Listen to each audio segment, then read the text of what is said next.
पहनने के वैसे वस्त्र आए हैं, वैसे ही कुंडल आए हैं, वैसे गले के बगनखा आए हैं, सिर की पाग आई है, पामन की छोटी छोटी जूती आई हैं, और एक दूल्हा का जो आवरण होता है वो सब आया।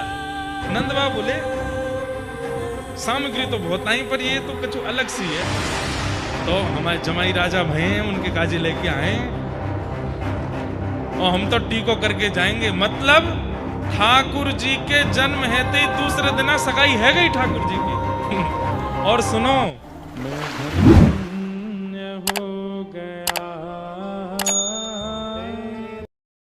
वृषभानु बाबा और नंद बाबा, ये दोनों बचपन के सखा हैं, बाल सखा हैं, किशोरी जी के पिताजी और लाल जी के पिताजी।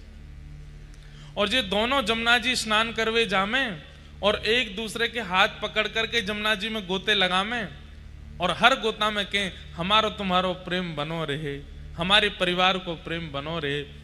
नंद बाबा कहें तुम्हारो बरसानो खूब आनंद करे, वृषभानु बाबा कहें तुम्हारो नंदगाम गोकुल खूब आनंद करे। अंत में गोता लगा के कहें अगर हम में तो एक के लाला और एक के लाली है जाएगी, तो या मित्रता को हम संबंध में परिवर्तित कर देंगे और एक दूसरे के समधी बन जाएंगे। ये बात कहती भानु बाबा के नेत्र सजल है जाते। बोले मेरी तो एक ही इच्छा है। बोले कहा लाला आपको हो, लाली मेरी होए। मोह तो लाली को पिता बननो है। बंधुओं, ये वृषभानु जी कौन है पता है आपको? सूर्य।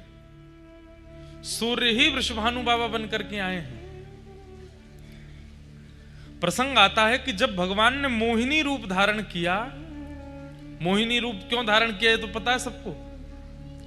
क्योंकि समुद्र मंथन में अमृत निकला था, उसको लेकर के दैत्य भाग गए, तो भगवान ने कहा कि इनको रिझाने लुभाने के लिए हमको लाली बनना पड़ेगा। वही हुआ, मोहिनी बनकर के जैसे ठाकुर जी आए, इतने सुंदर बनकर के आए, राक्षसों ने सीधा अमृत कलश हाथ में दे दिया। बोले तुम पिलाओ, तुम्हारे हाथ से पिएंगे। मोहिनी भगवान बोले पहले देवताओं को पिला दूं।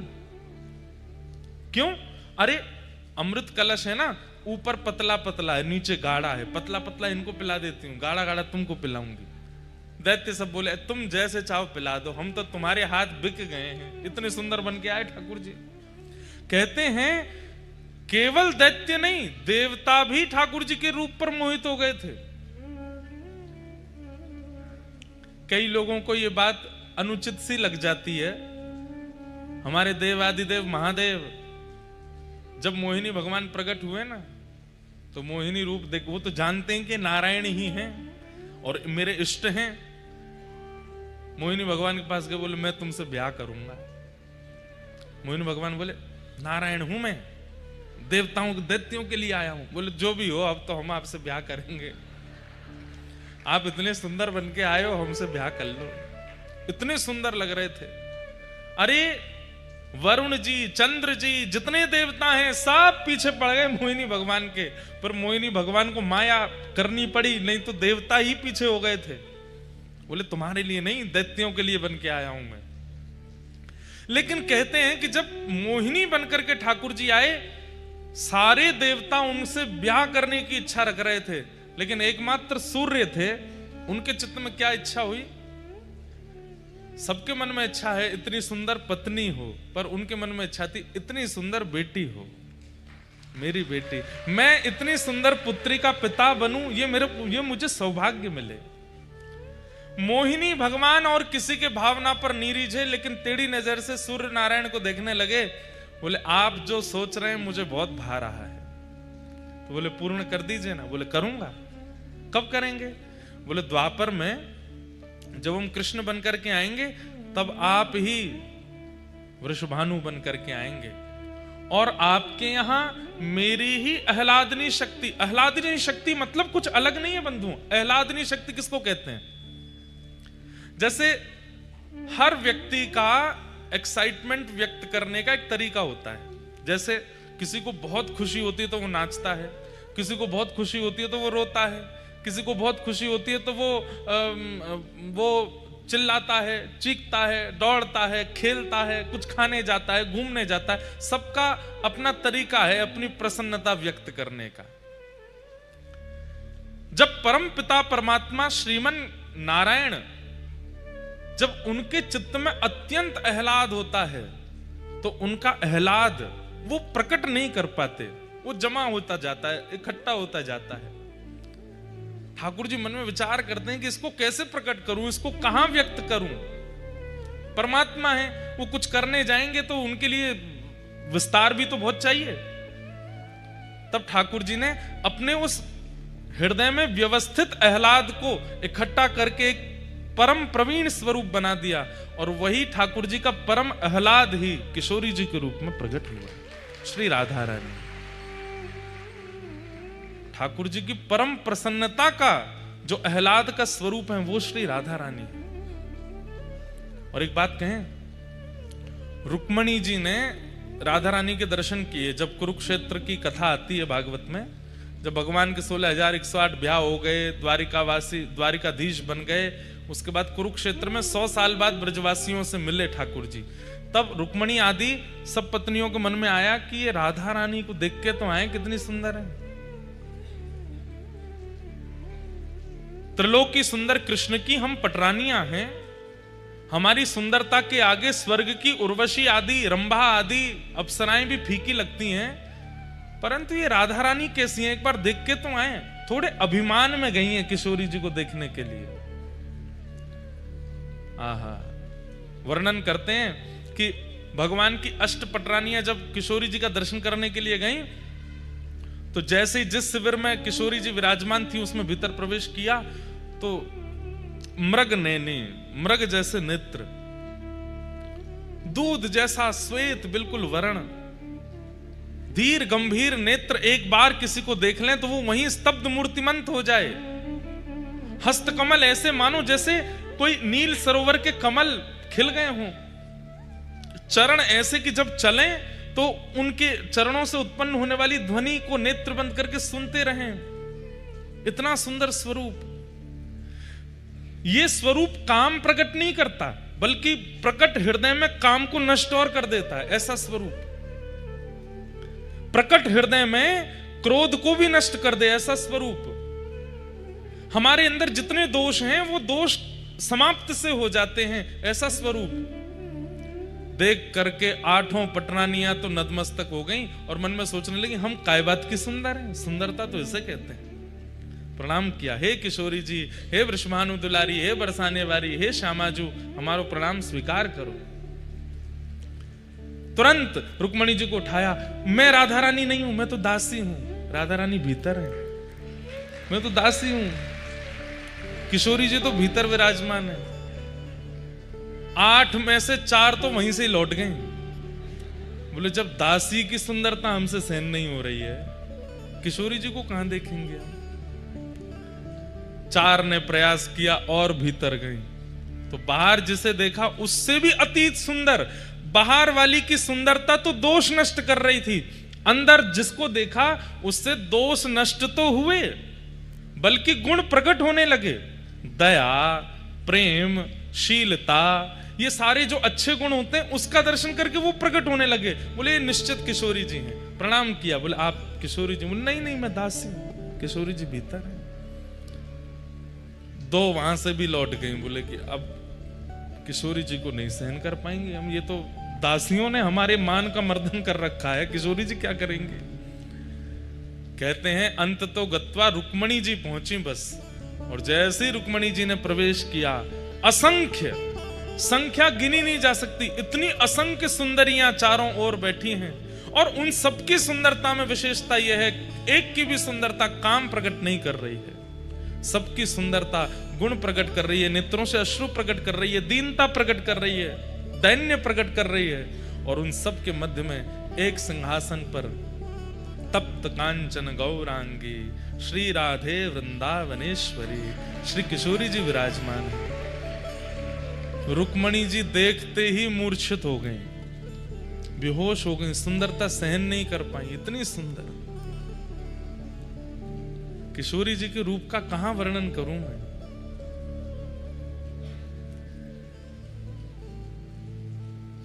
तुरंत किशोरी जी ने जाकर के रुक्मणी जी को संभाला। जब होश में आई कहां तो देखने आई थी, परखने आई थी, जानने आई थी, अब स्थिति क्या हो गई।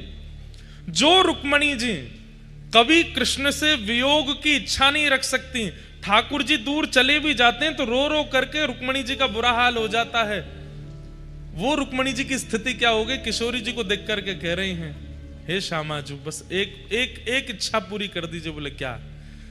बहुत वर्षों तक द्वारिकाधीश की सेवा करी, अब आप अपनी सेवा में मुझे भी दासी बना लें और अपने साथ बरसाने ले चलो, हम द्वारिका को प्रणाम करके आपकी शरण में बरसाने चलें। तब किशोरी जी ने हृदय से लगाया, नहीं, हमारे प्राण आपके पास हैं, उनकी सेवा आपको करनी है, और जब समय होगा तो हम आपको स्मरण कर लेंगे। जब बाहर रुक्मणी जी निकल करके आई तो कहते हैं 2 दिन तक तो मौन ही रही, बोली ही नहीं, बस नेत्रों से अश्रुपात और ध्यान में बैठी हैं किशोरी जी के। इतना सुंदर स्वरूप। तब जैसे तैसे सब जो दर्शन नहीं कर पाई थी उन्होंने पूछा, बताइए तो सही उनका रूप कैसा है।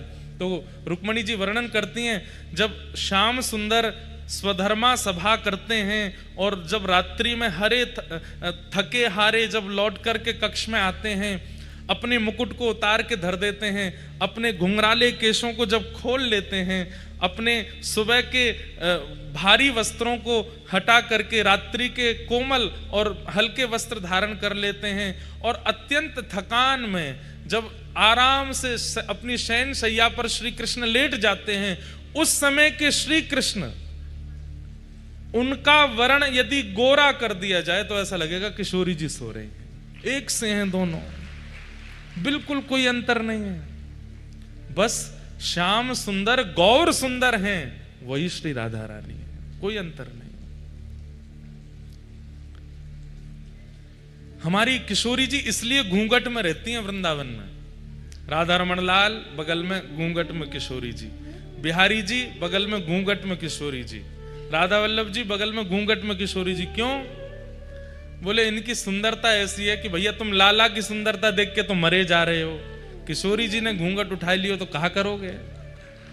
और ये तो चलो एक वैसी बात है, लेकिन वास्तविक बात क्या है, ये जो श्याम सुंदर यूं खड़े हैं ना, फिर ये घूंघट उठ गया तो यूं ही रहेंगे, उनको ही देखते रहेंगे, यूं नहीं रह पाएंगे। जब देखी वृषभानुजा ही विच उठी हुक, वंशी रह गई हाथ में, फिर न लागी फूंक। ये वंशी तब तक बजती है जब तक किशोरी जी नहीं आई। जैसे ही किशोरी जी दिख जाती हैं, ठाकुर जी वंशी नीचे, किशोरी जी कहें आप मेरे सामने क्यों ना बजाओ। अरे श्यामाजू कहा बताऊं, आप जैसे ही सामने आमे या में फूंक ही ना पड़े, या में स्वर ही ना निकले। तो इसलिए किशोरी जी क्या करती हैं, सघन कुंज में छुप करके वंशी सुनती हैं ठाकुर जी की। क्यों?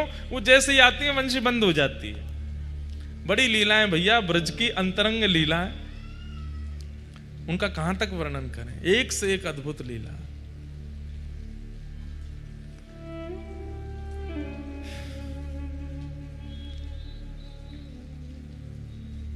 श्रीनाथ जी ये नीची नजर करके खड़े हैं, कारण जब गिरिराज जी धारण किए उस समय सब ब्रजवासी ऐसे ही बैठे थे जैसे आप सब लोग बैठे हैं। चारों तरफ ब्रजवासी घेर करके ठाकुर जी को, बीच में लाला खड़े हैं। तभी ठाकुर जी ने कहा, देखो कि बीच में बिल्कुल मध्यस्थ सब सखीन के बीच में किशोरी जी भी खड़ी हैं।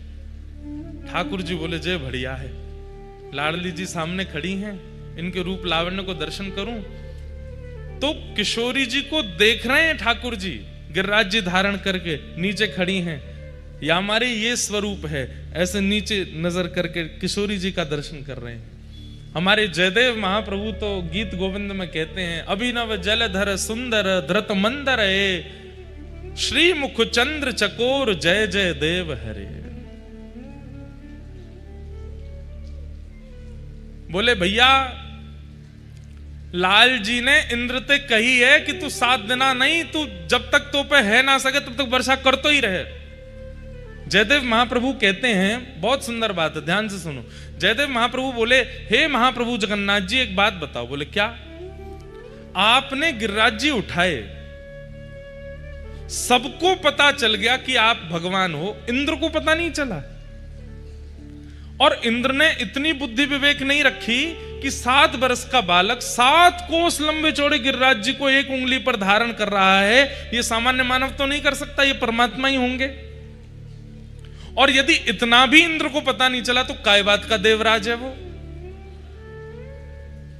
भाई इतनी बुद्धि तो हम सामान्य लोग भी करते हैं कि इतना बड़ा कोई कार्य कर दे तो मानव तो नहीं हो सकता। तब जगन्नाथ जी बोले नहीं, इंद्र को पता चला ही नहीं था कि मैं परमात्मा हूं। बोले सुनिए, ये तो बात आपने सबको बोल रखी है कि इंद्र को पता नहीं चला, पर अंदर की बात मुझे पता है। तो ठाकुर जी बोले क्या पता है? बोले मुझे पता है, जैसे ही आपने गिरिराज जी उठाए इंद्र को तो तभी पता चल गया था कि आप परमात्मा हो।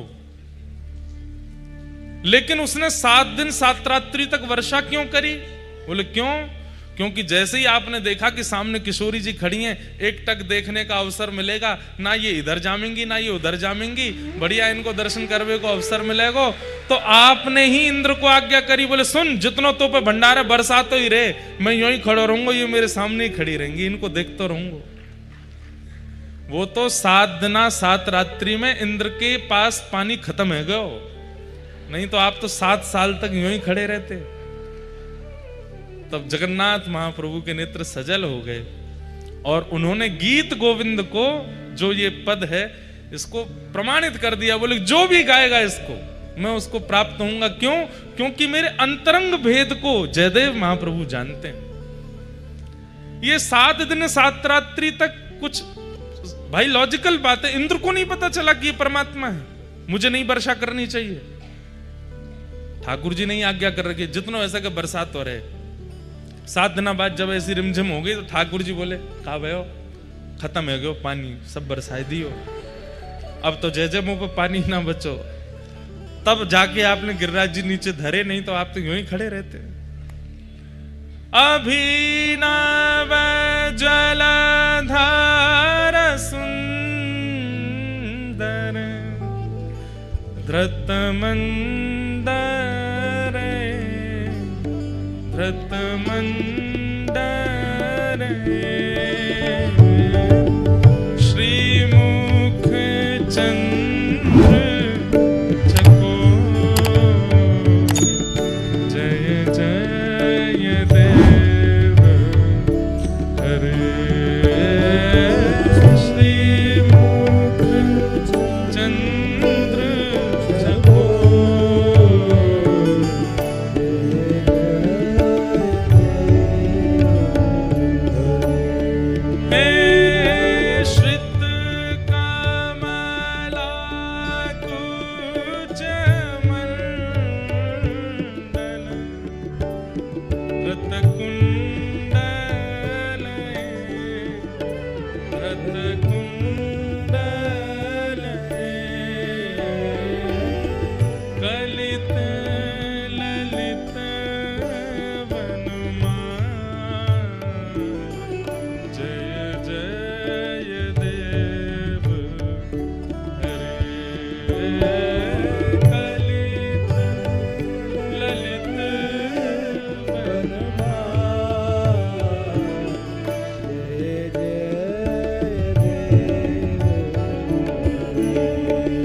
कर रहे थे कि नंद बाबा और वृषभानु जी संग में स्नान करते हैं और गंगा जी में डुबकी लगा के कहें अगर हमारे लाला लाली भाई तो उनको ब्याह कर देंगे।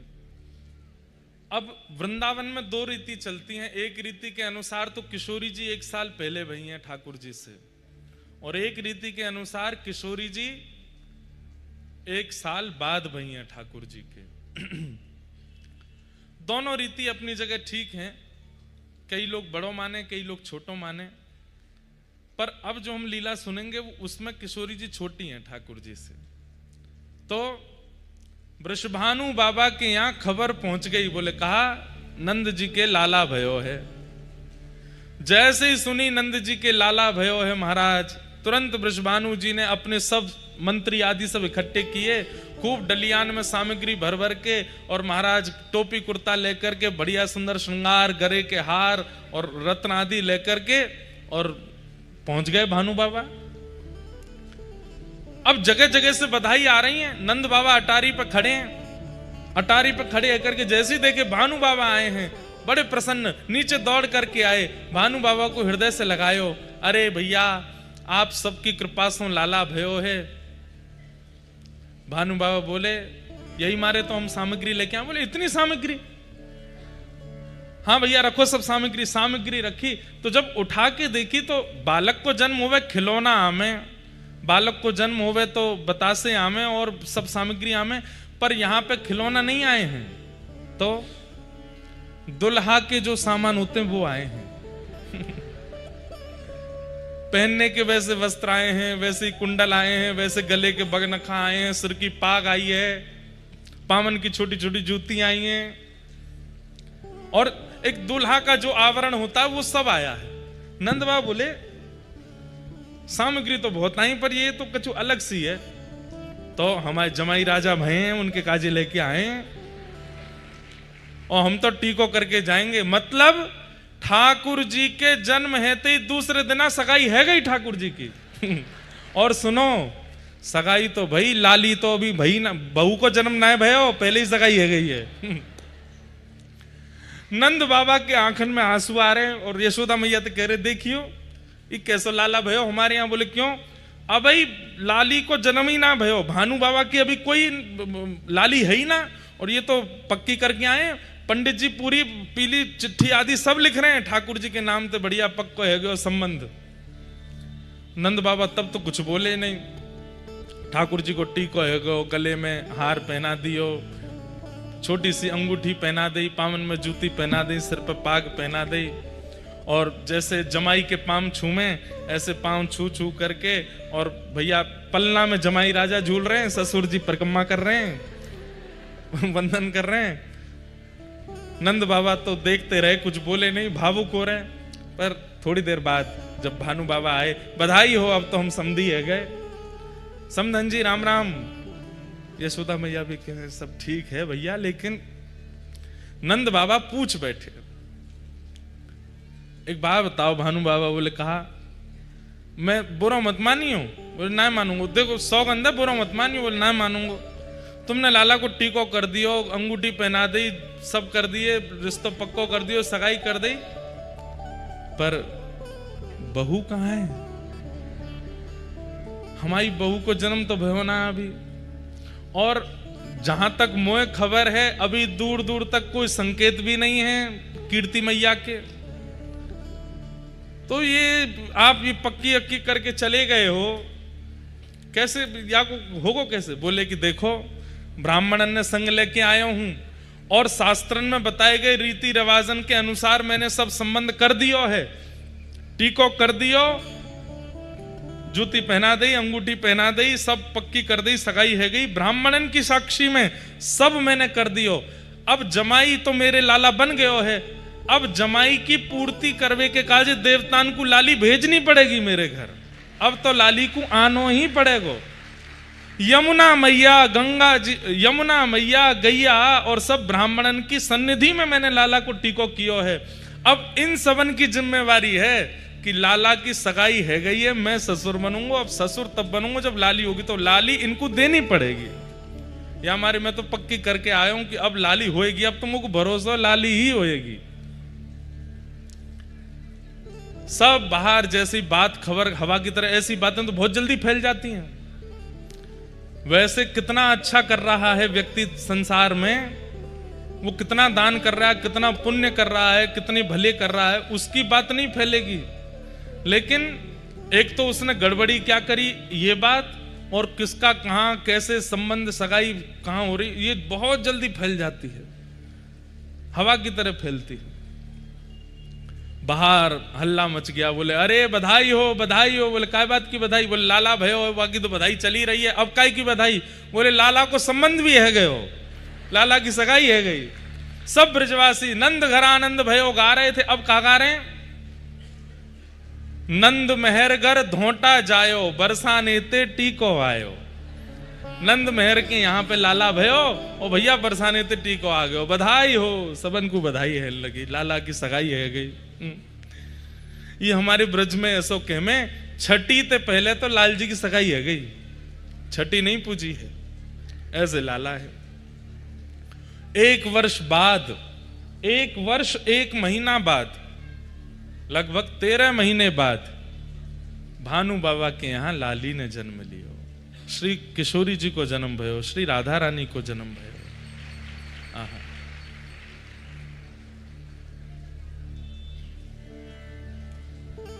एक पंक्ति है बहुत सुंदर। अब ये सब कथा में ऐसे आज बोलनी नहीं थी, पर निकल रही है अपने आप। माहौल अब चिंता करके बैठ जाएं कि भाई क्या हो गया, पानी भर गया, तो सब अब तो कथा हो रही है तो उसमें बढ़िया प्रेम से आनंद ही ले लें, जैसी स्थिति है वही को आनंद ले लें।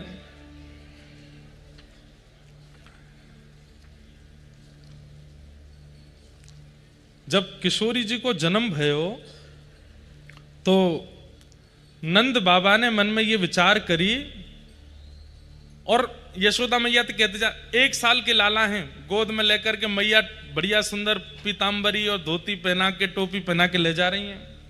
लाला ससुराल जा रहे हैं पहली बार, 1 साल के। और यशोदा मैया से नंद बाबा कहते जा रहे हैं, भाई लोगों में थोड़ा होता है ये वाला स्वभाव। वो कह रहे हैं देखो हमारे लाला को जैसो नंदोत्सव भयो ना, वैसो नहीं हो रहा होगो बरसाने में। हमारे लाला जितनो थोड़ी है रहोगो, हमारे लाला के उत्सव में तो ये भयो ये भयो ये भयो, सब उनको लग रही है कि हमने ज्यादा बढ़िया कियो, बरसाने में इतना बढ़िया नहीं है रहोगो। ठाकुर जी मंद मंद सुन रहे हैं सबरी बात। बोले कि भैया ससुराल में हमारी नेक और बढ़िया है जाएगो तो आनंद आ जाएगो। तो जैसे ही बरसाने आने लगे, समीप पहुंचने लगे, तो जैसे वर्षा में नीले बादल आकाश में दिखाई देते हैं, थोड़ी दूर बचा है बरसाना, पीले पीले पीले केसरी गुलाबी और ऐसे विचित्र विचित्र रंग के बादल दिखाई दे रहे हैं आकाश में। तो नंद बाबा बोले एक गुलाबी बादल तो पहली बार देखो मैंने, एक केसरी बादल तो पहली बार देखो, पीरो बादल पहली बार देखो, हरो बादल पहली बार देखो, ये कैसे ऐसे बादल है रहे हैं? तो बताए, बोले भैया भानु बाबा के लाली के जन्म में इतनो वीर गुलाल उड़ाया गयो, इतनो दही केसर कीच उड़ाई गई कि वे उड़ते उड़ते आकाश तक पहुंच गई, और आकाश के बादल भी रंगीन है गए। नंद बाबा जब पहुंचे हैं तो कहा देख रहे हैं, बरसाने की नालीन में, जो नाली होती है, बरसाने की नालीन में भी केसरिया रंग की धार बह रही है। इतनो केसर, इतनो चंदन, इतनो अबीर, इतनो गुलाल, ये सब बांटे गए। और महाराज लाला जब भयो ना नंद बाबा के, तो नंद बाबा एक अटारी पर बैठ गए और सबंत कह दी, अपने अपने घर से बर्तन ले आओ, जितनो बड़ो बर्तन उतने लड्डू दूंगो। लेकिन यहां का हैरो है, यहां पे एक कोने में तो भानु बाबा बैठ करके बर्तन भी दे रहे हैं बड़े बड़े, और फिर उन बर्तनन में भर भर के लड्डू भी दे रहे हैं, रतन दे रहे हैं, आभूषण दे रहे हैं। महाराज इतनो सब देख करके नंद बाबा बोले, अरे मेहर मुंह को तो लगी हमारे लाला को उत्सव बढ़िया भयो, लेकिन ये वृषभानु बाबा की लाली के उत्सव के आगे तो ऐसा लग रहा हो कोई छींटा होगा हमारे लाला को उत्सव, इतनो बृहद उत्सव। ठाकुर जी बड़े खुश है रहे, ससुराल आए हम पहली बार, बोलनो जाने ना है, एक दांत निकल आयो है बस। मैया लेकर के गई, खूब सारे आभूषण लेकर के आई हैं श्री जी को पधराने के लिए। सोने के पलना में श्री लाडली जी पौड़ी हैं, झूल रही हैं। जैसे ही किशोरी जी को दर्शन कियो, आहा, जितने आभूषण, जितने रत्न, जितनी मणि लेकर के आई, सब फीके लगन लगी। मन में विचार करने लगी कि ये सब तो मैं कहां दूंगी, अरे या लाली के लैया तो ये सब मणि रत्न आभूषण सब फीके या के लैया। मन में बड़ी व्यथित है गई कि मैं लाली की सुंदरता की योग्य कोई वस्तु लेके नहीं आई अपने साथ में, और जबकि असंख्य सैनिक और असंख्य ब्रजवासियों के संग डलियाओं में भर भर के रत्न लाई हैं, लेकिन वो सब किशोरी जी की सुंदरता के आगे फीका लग रहा है। राधा रानी नंद रानी बड़ी व्यथित है गई, बोले अब मैं तो लाली के काज कछु लाई ना योग्य। इतने में गोद में बैठे हुए ठाकुर जी ने अपने आप भारी करन लगे, बोले मैया मैं बैठो तो हूं रतन, तू और रतन ने काय को देखे मुंह पे नेक ध्यान दे। अब मैया नेक नेक में संभाले लाला है, ऊंचो करे फिर लटक जाए नीचे। मैया को ध्यान ही ना जा रहा लाला पे, वो जो सोच रही कोई रत्न नहीं लाई। अरे नंद बाबा हमारे गोकुल में ऐसा कोई आभूषण नहीं है, ऐसा कोई मणि नहीं जो वृषभानु लाली को दियो जा सके। ठाकुर जी फिर चोटी पकड़े, हाथ पकड़े, खोचा मारे, नेक मोह तो देखो मैया। धीरे ते मैया डांट वे के कहा है इतना उधम मचावे। और जैसे ही ठाकुर जी को देखो, ठाकुर जी मंद मंद देख रहे हैं मैया को। अचानक तो मैया के मन में आयो लाला और जेरी लाली। मैया बोली अरे मेरे नीलमणि तो बढ़िया रत्न कौन होएगो। तुरंत ठाकुर जी लिए और श्री किशोरी जी के ऊपर 8 बार बारे, जैसे कोई की नजर उतारे ऐसे ठाकुर जी 8 बार बारे, और 8 बार बार करके किशोरी जी के पलना में ही लाल जी सुवाए दिए। जैसे ही सुवाए हैं महाराज, आकाश से पुष्प वर्षण होने लगे। शंकर जी रूप बदल करके आ गए, सबन के नेत्र सजले। यहाँ झांकी को देखवे के काजे छोटी सी किशोरी जी हैं, बगल में नेक्स से लाल जी हैं, एक ही पलना में पौड़े हैं। आज पहली बार जुगल दर्शन है रहे, और वह दर्शन को करवे के लिए प्रगटी श्री राधा रूप अगाधा, सब सुख साधाना वे। मुनि प्रेम अगाधा मेटन बाधा, लखरति लोटी लजावे। ब्रज घर घर माई बटे बधाई, सब मिल मंगल गावे। कीरत बड़ भागी अति सुख पागी, पुरजन करत बढ़ाई। सुर नर मुनि हर से सुम नहीं बरसे, चढ़े विमान आए। अरे बरसाने में विमान इकट्ठे हो गए आकाश में। भानु बाबा को जा जा करके कह रहे हैं ब्रजवासी, बाबा बाहर कछु अजीब से बादल आए हैं। बाहर आए करके देखे तो बादल नहीं है, चमक रहे हैं आकाश में, एक यहाँ एक यहाँ एक यहाँ एक यहाँ। थोड़े जब नीचे आए तब देखे चतुर्मुख ब्रह्मा जी खड़े हैं हाथ जोड़ करके। इधर देखे साक्षात वरुण जी खड़े हैं, और सब पुष्प वर्षण करके भानु बाबा के अंगना में प्रगटी श्री किशोरी जी को वंदन कर रहे हैं। भय चित्र से ठाड़े लख सुड़ बारे, बाजे विविध बजावे। नारद सनकादि शिव ब्रह्मादि, भृगुआदिक मुनि जेते। इंद्रादिक जे जहां सुन नर ते, तहां आए सजन समेत। सब मिलकर जोरे करत निहोरे, जय जय भानु दुलारी। जय कीर्ति कुमारी जय हरि प्यारी, जय जय सुखदातारी। जय नित्य किशोरी प्रिय चित चोरी, यह विनती सुन लीजिए। सब देवता किशोरी जी से क्या मांग रहे हैं, कितना सुंदर बात। क्या मांग रहे हैं? ब्रजवास ही दीजे, ब्रज रज दीजे, चरण शरण रख लीजे, चरण शरण रख लीजे। कर जोर मनाऊं यह वर पाऊं, दंपति यश नित गाऊं। पद कमल सुतोरा महु मुस मोरा, मन नित जहां बसाऊं। यही बात सकल विधि स्तुति करके, निज निज धाम सिधारे। नंदादिक आए अति हर्षाए, सब मिल कंठ लगाए। सब ही जन गावे सब ही बजावे, सब ही दही ले भागे। बरसाने आए विधिन सहाय, जय जयकार करावे, जय जयकार करावे। बोलो वृषभानु दुलारी की। ऐसी रूखी जय बोली आपने। बोल वृषभानु दुलारी की, बोल वृषभानु के जमाई की जय जय श्री राम। ये सब कथाएं प्रकट रूप से नहीं कही जाती, सब जगह कहीं कहीं भाव हो जाता है, मन हो जाता है, तो इनको प्रकट किया जाता है। आज पता नहीं क्यों ऐसा लगा कि किशोरी जी का प्रादुर्भाव थोड़ा कह दें।